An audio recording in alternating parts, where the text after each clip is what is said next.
Olá!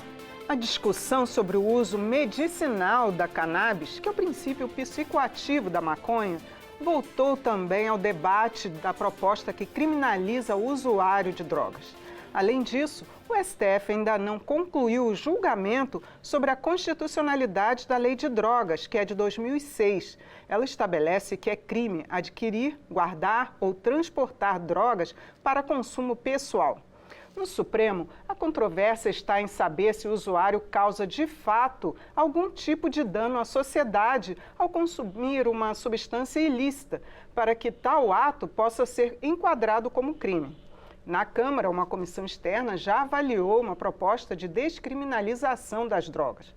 Agora, a Comissão de Segurança Pública analisa um projeto de lei que é de 2009 e define pena de detenção de 2 a 4 anos para o usuário de drogas. Nesta edição do Câmara Debate, nós vamos conhecer a posição de 2 parlamentares que são titulares da Comissão de Segurança. É o deputado Cabo Gilberto Silva, do PL da Paraíba, e o deputado Pastor Henrique Vieira, do PSOL do Rio de Janeiro.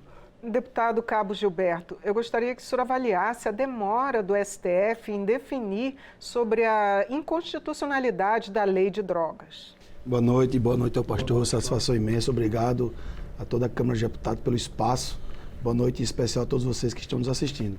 É muito claro e objetivo esse projeto, deixar claro que a Suprema Corte ela não tem o poder de legislar. Quem legisla é o Congresso Nacional, está elencado na nossa Constituição, que infelizmente, ultimamente, está sendo muito desrespeitada. Porque é importante que as pessoas, os usuários, sejam penalizados. Porque só existe traficante, só existe o tráfico de drogas em nosso país e internacionalmente falando, que é um crime inafiançável, até porque é crime hediondo, porque existe o consumidor. Então precisamos dar uma resposta. Eu trabalhei durante 18 anos nas ruas do estado da Paraíba e quem mais dava problema eram os usuários, porque eles fazem de tudo para manter os seus vícios. Roubam, estupram, extorquem, tudo sem exceção para manter os vícios da droga. Então é importante que a Câmara aprove. Pediram vistas novamente, estamos debatendo, conversando, tentando ter algumas palavras para tentar chegar a um denominador comum, reduzir o número de anos, mas precisamos dar uma punição a quem consome drogas, porque só existe a droga porque há consumidor. Deputado Pastor Vieira, qual a sua posição? O senhor acredita que também merece uma punição severa o usuário? Boa noite, Regina. Boa noite, Cabo Gilberto. Boa noite, funcionários aqui do estúdio da Câmara. Não acredito nessa política, ela tem se demonstrado fracassada no mundo inteiro. Criminalizar o usuário não resolve o problema, não diminui a demanda, pode aumentar significativamente o sistema carcerário brasileiro, onde inclusive organizações criminosas, infelizmente, se organizam a partir do próprio sistema prisional. Então imagina o equívoco de pegar um usuário, jogar dentro do sistema prisional, o que pode inclusive ajudar a fortalecer organizações criminosas. E eu acredito que a lógica tem que ser outra, da saúde pública, da atenção psicossocial, das medidas de prevenção e de conscientização e ativar especialmente o serviço de saúde quando este uso se torna abusivo e destrutivo, para que a pessoa possa ser acolhida e não criminalizada e jogada na cadeia. Para mim, isso significará enxugar gelo, não resolverá o problema, aumentará o sistema carcerário, fortalecerá organizações criminosas e, na verdade, só reproduz essa lógica de violência que, historicamente, não tem resolvido. E tem um último detalhe. Um jovem negro da favela com uma quantidade X é traficante. Um jovem branco de uma área elitizada, às vezes com uma quantidade X mais 1, é o usuário. Esse país é desigual, elitista e racista. Meu receio maior é que seja mais um elemento para prender e matar uma juventude pobre, negra, periférica e da favela em nosso país. Esse é o meu entendimento, mas respeitosamente travando um bom debate com o Cabo Gilberto, e a gente faz bons debates lá na Comissão de Segurança Pública. Agora, deputado Cabo Gilberto, como definir critérios para que a pessoa seja usuária ou traficante, já que é um limiar E agora, pesquisas recentes estão mostrando que são quantidades pequenas, que muitos são presos por quantidades pequenas e outros não são presos, né? Essa questão do jovem negro pobre. Que critério pode garantir que realmente esse jovem que foi pego com uma quantidade, ele vai ter um tratamento como usuário ou como traficante? Primeiro eu quero explicar que nos presídios existem setores, existem pavilhões. Não serão colocadas pessoas amontoadas com criminosos de altíssima periculosidade. Tem a área que as pessoas trabalham, tem outras áreas mais de segurança e tem, obviamente, os pavilhões que têm os presos de altíssima periculosidade. Então, esse argumento do pastor com relação a colocar quem for viciado em drogas junto com os traficantes, junto com presos de altíssima periculosidade, não funciona na prática. Mas, obviamente, respeitando, como bem disse o pastor, até porque a gente faz vários debates lá na Comissão da Segurança Pública da Câmara. É muito simples, é justamente para evitar esse tipo de argumentação. Porque hoje você pega com uma quantidade de entorpecentes e o que ele alega na delegacia, que é usuário. Muitas das vezes ele não é processado por tráfico. Então, não existe essa questão. Quem for pego com droga vai ser responsabilizado por isso. E no nosso país, o artigo 5º está em vigor. Todos são iguais perante as leis. Ah, mas na prática não funciona. Então, que combata quem estiver errado e que seja punido, até porque racismo é crime inafiançável. Essa luta de classes, luta de raças, eu sou da cor branca, o pastor é da cor preta, negro, mas todos nós somos iguais, somos parlamentares iguais, o nosso voto vale a mesma coisa. Se porventura tiver qualquer discriminação, o pastor, ele devoga prisão imediata, porque vai ser preso de forma inafiançável. Então, essa questão de luta de classes, eu não vejo dessa forma. E se tiver algum policial que, porventura, cometer um crime inafiançável, ele será preso e será punido por conta disso. Até porque existem vários policiais negros, brancos. O nosso Brasil é continental e todos merecem respeito. O artigo 5º está em vigor. Pastor Henrique, eu queria um outro detalhe, que eu não sei se o senhor avalia que está demorando tanto a se definir, porque algumas pessoas acham que descriminalizar a droga é o mesmo que legalizar a droga no país. Seria esse o motivo de demorar tanto a se ter uma definição? São vários motivos, porque eu reconheço que é um debate complexo, com posições diferentes na sociedade. Eu reconheço isso e talvez seja um dos motivos para a demora do STF e também para a demora da competência legislativa que de fato nós temos aqui no Congresso Nacional. Não é um tema exatamente fácil, ele mobiliza paixões, receios. Agora nós precisamos pesquisar, entender as experiências que existem no mundo. Por quê? O que eu considero central? A política atual, com a legislação atual, está dando certo? Tem alguém comemorando redução de letalidade, redução de violência, redução do uso, redução do tráfico? Com a legislação atual, eu não vejo resolução. Pelo contrário, é o famoso enxugar gelo. Nós talvez tenhamos a polícia que mais mata e que mais morre no mundo. E são profissionais de segurança pública, muitas vezes pobres, em condições de trabalho inadequadas, que são colocadas lá na ponta para atirar e morrer. Quem é que está ganhando com tantas mortes? E os grandes traficantes? Porque o comércio ilegal é internacional, envolve crimes complexos, de lavagem de dinheiro, crimes financeiros, evasão de divisas, tráfico de armas, e toda a lógica penal vai em cima da favela. Aí pega 10 fuzis, uma quantidade X de drogas e nada se resolve. Aí a mãe do policial chora, a mãe do jovem chora, a criança morre na escola, indo para a escola, no parque, dentro de casa. A política atual é um fracasso. Essa lógica de aumentar a criminalização sobre o usuário é pegar uma política fracassada e dizer, vamos fazer mais disso, que está dando errado? Porque todos são iguais perante a lei. Mas na prática, cada 28 minutos é um jovem negro executado. Todos são iguais perante a lei, mas 60% do sistema prisional brasileiro é de pretos e pardos, população negra.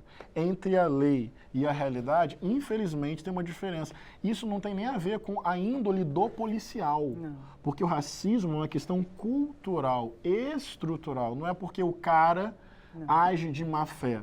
A pessoa é construída numa cultura que olha para aquela periferia, para aquela favela, para aquele jovem negro e já aciona uma mentalidade, é o meu inimigo, eu posso atirar. Lá no Rio de Janeiro, lá no Rio de Janeiro o caveirão não vai passar na Vira Solto, mas vai entrar na favela. Vira Solto é ali, Ipanema, área elitizada. Então, assim, respeitando a divergência, e até vejo no Cabo Gilberto, é importante dizer isso, alguém que quer resolver o problema. Nem sempre eu vejo isso nos meus adversários, mas eu acho que ele é um cara que está querendo resolver. E aí o debate fica bom, porque no fundo a gente quer que as pessoas sejam preservadas e que ninguém sofra e que ninguém morra por isso. Deputado, a lei de drogas hoje, ela tem uma punição bem menor, né, do que a que o senhor prevê. O senhor prevê de 2 anos a mais de detenção. E essa lei atual é no máximo de 10 meses e tem outros tipos de punição. Por que o senhor está aumentando essa pena para o usuário? Mas essa pena não vai ser passada porque não tem quórum para aprovar. Por mim, aprovaria desta forma. A gente está tentando reduzir para 1 ano a 2, para ver se passa. Porque o parlamento é isso, são 513 cabeças. O pastor tem os argumentos dele, como outros parlamentares têm, e nós temos o nosso. Eu entendo que a política atual não funciona por quê? Porque não tem punição, não são punidos. Você vê vários crimes de altíssima periculosidade no nosso país e os marginais saem rindo da sociedade a todo momento. Vou dar um exemplo aqui. Aquele estuprador, que não tem nada a ver com o tema mais importante, que pegou uma criança de 12 anos aqui em Brasília, logo ele estará nas ruas. E daí não passa uma resposta e nem serve de exemplo, porque o ser humano ele só respeita o que teme. Então, quando ele souber que vai ser penalizado, não vai ter vida boa nos presídios, automaticamente ele vai pensar 2 vezes. E essa questão de periferias, de favelas, eu não vejo dessa forma. São comunidades que, infelizmente, são dominadas pelo tráfico de drogas, principalmente lá no estado do Rio de Janeiro, que o Estado não chega. Então, se o Estado não chega, os traficantes chegam. E eles que imperam lá, eles são os juízes, são os promotores, são os advogados, eles que mandam naquela região. Infelizmente, é assim que funciona, não de agora, como há bastante tempo. A política está errada, isso aí eu concordo plenamente. Temos que modificar, mas o marginal tem que sentir na pele que se ele errar, ele vai ser punido e que sirva de exemplo. O que não pode é da forma que é hoje, meu querido pastor, a senhora e a todos que estão nos ouvindo. O marginal, ele comete um crime e sabe da impunidade. Então, automaticamente, ele vai cometer o crime novamente. Chega para roubar um celular, você se assusta, vai embora, ele dá um tiro na sua cabeça. Está fora no outro dia. É assim que funciona no nosso país. Então, ele tem que saber que se cometer um crime, ele será responsabilizado. Isso independe de cor, isso independe de classe social. Todos nós somos iguais perante as leis. Eu insisto nesse debate. Essa questão de divisão de raças, divisão de poder aquisitivo. Sabemos que existe a discriminação, é cultural no nosso Brasil, até porque são várias regiões do país, minha cara jornalista. É um país continental, mas existem as leis para ser punido. Hoje, quem cometer crime de racismo é preso em flagrante delito. É um avanço. Preso em flagrante delito.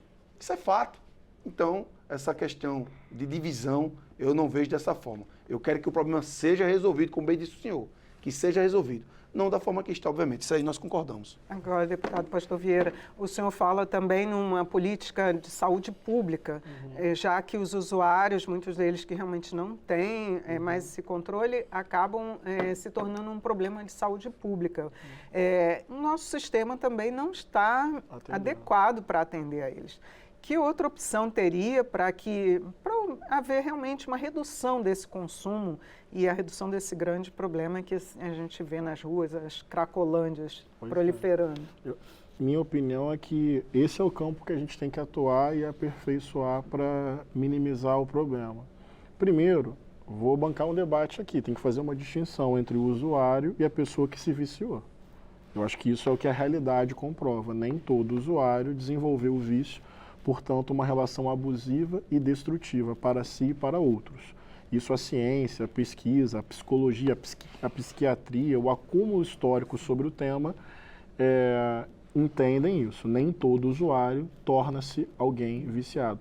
Com isso, não estou romantizando não, viu? Quando se torna vício, que tristeza, famílias destruídas, vidas destruídas. Então, não estou romantizando, só estou identificando na realidade uma distinção. Aí eu acho que entra a RAPS, Rede de Atenção Psicossocial, prevista pelo SUS.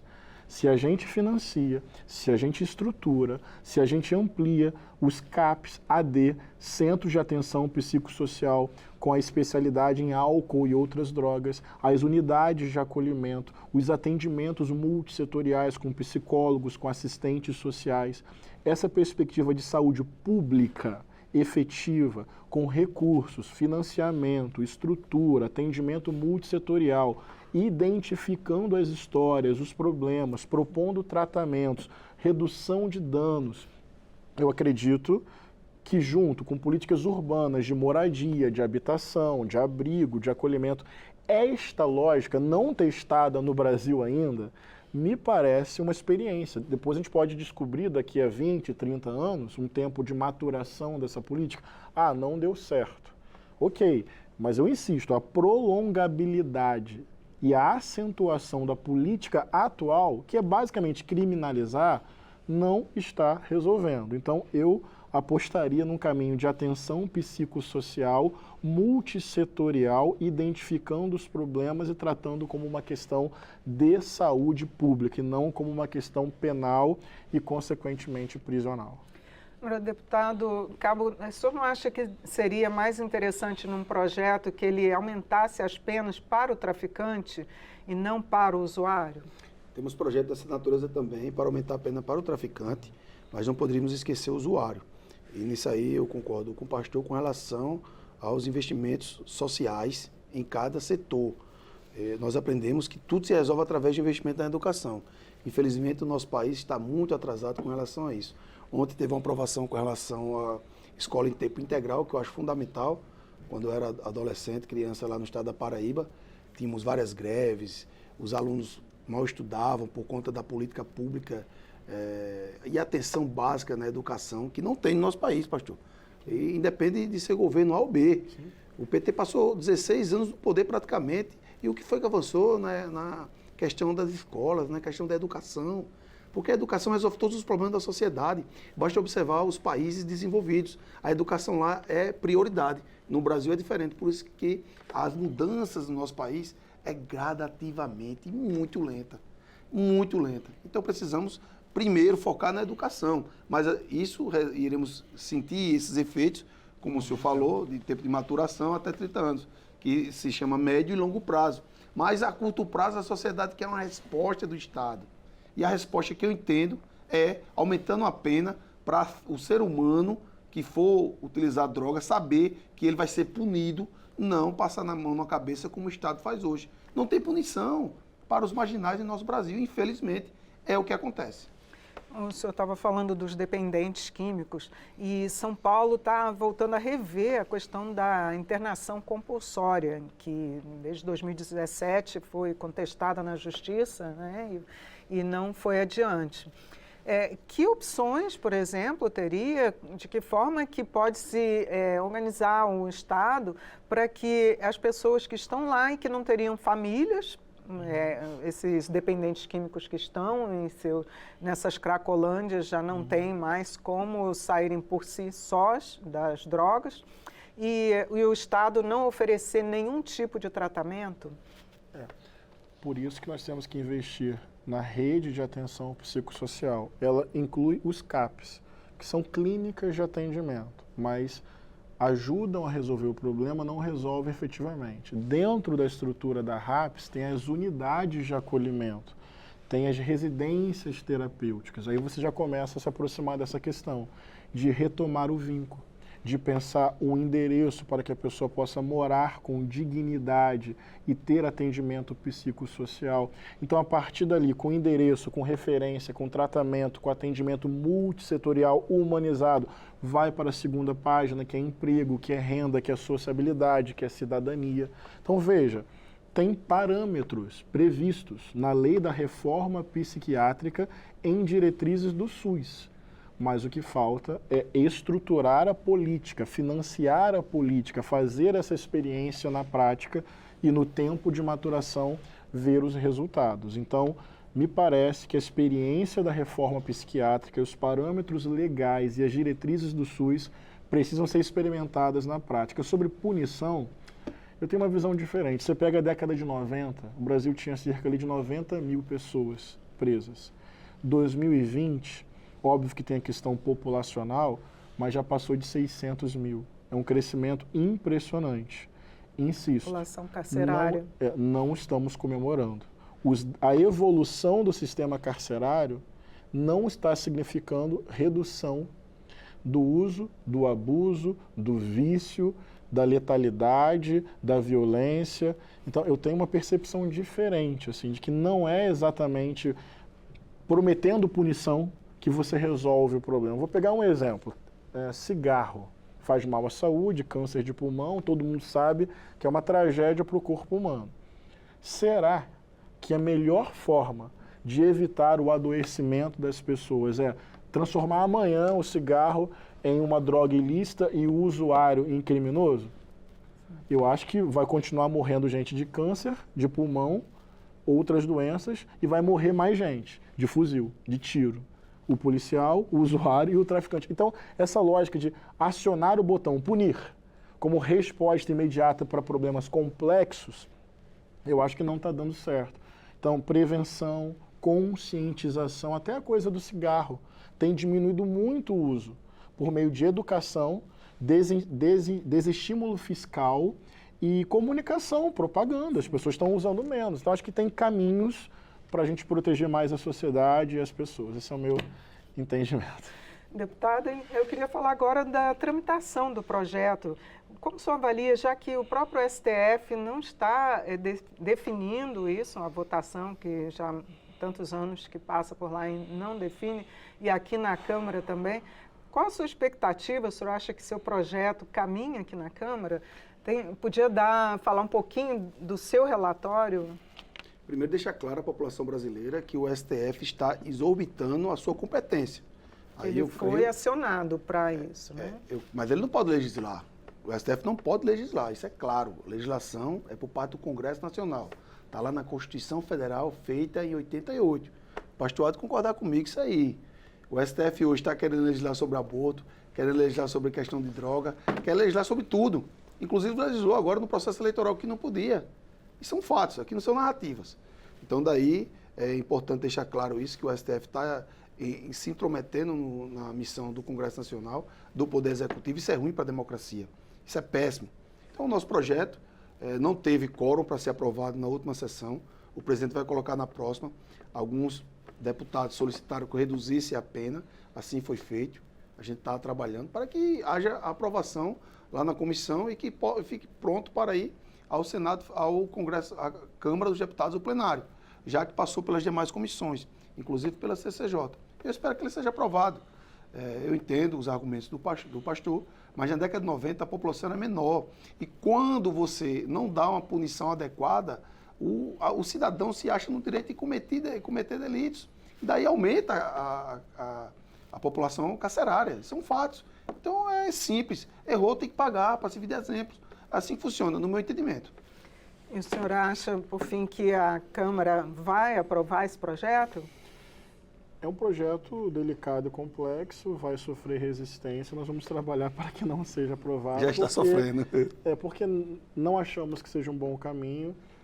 Tem um bom debate aí, eu acho que eu sou um defensor da democracia, do Estado democrático de direitos, da relação de equilíbrio, harmonia e independência dos três poderes. Onde há excesso, isso não pode ser acolhido. Agora, o sistema judiciário, ele controla a legalidade. Uma vez acionado, ele pode emitir uma opinião e um parecer sobre um determinado conflito acerca da interpretação jurídica de uma lei. Então, assim, tudo tem limite, mas também há prerrogativas e competências que o STF tem de controle de legalidade. No mais, vamos ver, semana que vem, ou pós-recesso, o projeto volta lá para a Comissão de Segurança Pública e vamos travar um bom debate sobre esse tema. Deputados, muito obrigada pela participação aqui, esclarecer esse projeto que está em tramitação na Câmara. Obrigado, Regina, obrigado, Cabo e todo mundo. Eu que agradeço, Regina, obrigado, pastor, obrigado a todos os servidores aqui da casa e obrigado à população brasileira. É isso aí.